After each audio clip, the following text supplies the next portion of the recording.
جی میں آپ جہاد کے متعلق پوچھنا چاہتا ہوں. ویسے سر اگر انسان ہے اس کے والدین حیات ہیں لیکن سر وہ جہاد کا بہت زیادہ جذبہ رکھتا ہے اور وقت تک تازہ بھی ہے لیکن وہ اجازت نہیں دے رہے اسے جانے کی, تو اس کے لیے سر کیا کرنا چاہیے؟ دو صورتیں میرے عزیز ایسی ہیں جہاں انسان جہاد کے لیے کسی کی اجازت کا محتاج نہیں بلکہ روکنے کے باوجود ہی اس کو جانا پڑے گا, اور وہ ہر شخص پر فرض ہو جاتا ہے. وہ یہ نہیں کہ صرف جذبہ جو رکھتا ہر مرد عورت غلام اور آزاد پر فرض ہو جاتا. ایک تو کہ حاکم وقت جو ہے وہ اعلان عام کر کہ ہم ایسی ضرورت پڑ گئی ہے کہ صرف جو منظم فوج ہے وہ نہیں, سب لوگ نکلیں. نفیر عام اس کو کہتے ہیں, عام اعلان ہو جائے. اب ہر مسلمان جو ہے اس کے لیے فرض ہو جاتا ہے کہ سب کو چھوڑ چھاڑ کر نکل کھڑا ہو. اور دوسری صورت ہوتی ہے ہجوم العدو علی الارض کہ دشمن مسلمانوں کو کسی ملک میں گھس جائے. اس حالت میں بھی کسی حاکم کے اعلان کی ضرورت نہیں, مشرق اور مغرب کے مسلمانوں پر فرض ہو جاتا کہ اس خطے کو اس ظالم کے قبضہ سے چھڑائے. اور اس میں مشرق اور مغرب کے لوگ مجرم ہوں گے اگر ایک چپا زمین پر بھی کافر مسلط رہے. اس سے بڑا عذاب مسلمانوں پر کوئی نہیں کہ نیا علاقہ تو اسلامی حکومت میں کیا شامل کرنا تھا, پہلے ہی کہاں بیٹھے. تو یہ دارالاسلام جو مسلمانوں کے مالک, آپ یقین جانے وہ حکمران جو جی چاہے کرتے پھرے بھگتیں گے, ان کی حیثیت مسجد کی حرم کی طرح کیا یہ علاقے چھوٹی نہیں ان کی شان.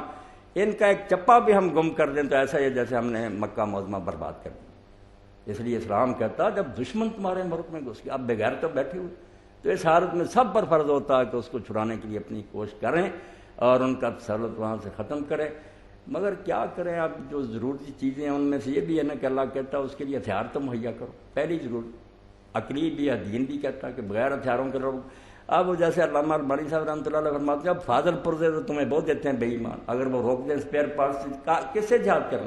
پہلے کیوں نہیں اپنے ممالک میں تم مسلمان ایسی فیکٹریاں قائم کرتے, ایسے ادارے بناتے کہ اس بارے میں خود کفیل ہو جاؤ کہ دشمن نہ بھی دیں تمہارے پاس سزا.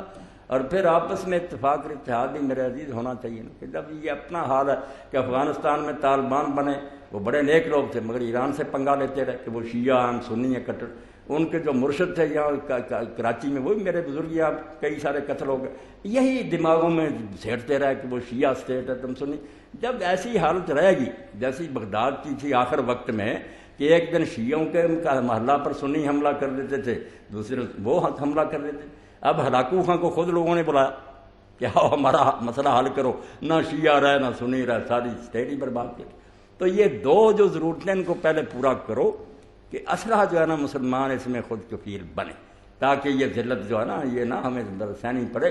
اور ساتھ آپس میں متحد, کسی قسم کا اختلاف جو علامہ اقبال نے تو اس بارے میں کہا, مرزا غلام احمد کی طرف اشارہ تھا کہ اگر کوئی ایسا مجدد بھی آ گیا نا جو ٹکڑے کرے, وحدت ہو فنا جس سے وہ الہام بھی الہاد, ایسا الہام بھی اللہ اتارے گا تو وہ کفر ہوگا.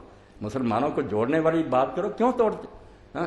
مگر کیا کریں بچہ یہ جو جہاد کر رہے ہیں دوسرے سب میں لوگوں کو جانتا ہوں, اللہ تعالیٰ ہدایت کرے. زبانی کہیں گے کہ ہم اکٹھے ہیں, نماز نہیں پڑھیں. دیکھا کہ وقت نماز کا ہوتا کس کی جاتے, پوچھا جاتا کیوں نہیں بھائی, نہیں وہ تو کافر ہیں مشرک ہیں, اپنے بھائیوں کو کہہ رہے ہیں دیوبندی مشرک ہیں, وہ کہتے ہیں بریلی. تو اس حالت میں کیا آپ جہاد کریں؟ پہلے تو آپس میں نا کچھ بنے نا جو اس قابل ہو جائیں کہ پھر اگر ہم یلغار کریں تو اللہ کی مرضی ہے. جی مسئلہ میں نے عرض کر دیا کہ دو صورتیں ایسی ہیں جس میں ہر مسلمان پر فرض عین ہو جاتا ہے, کفایہ نہیں رہتا ہے. جی اسی سوال کہ آپ کی بات سے ایسے لگتا ہے کہ جو ریکوائرمنٹ ہے جہاد کی وہ پوری نہیں ہوگی, لہٰذا انڈیویجول جو ہیں انفرادی طور پر گھس جائیں اور یہ جہاد ہر آدمی پر فرض ہے جہاد کریں. اب نبی کریم صلی اللہ علیہ وسلم بات کو لیں تو آپ صلی اللہ علیہ وسلم فرمایا کہ بے گناہ کو نہ مارو, جو ہتھیار نہ اٹھائے اس کو کچھ نہ کہو, عورتوں کو نہ مارو, بچوں کو نہ مارو, درختوں کو نہ جاڑو, چیزوں کو نقصان نہ پہنچاؤ. اب جو جس جہاد کی آپ تائید کر رہے ہیں انڈیویجولز کی, وہاں یہی کچھ ہو رہا ہے, وہاں کوئی تفریق نہیں ہو رہی نیکی اور بات کی, بے قصور کی اور قصوروار کی. تو کس طریقے سے جسٹیفائی اس کو کیا جائے گا؟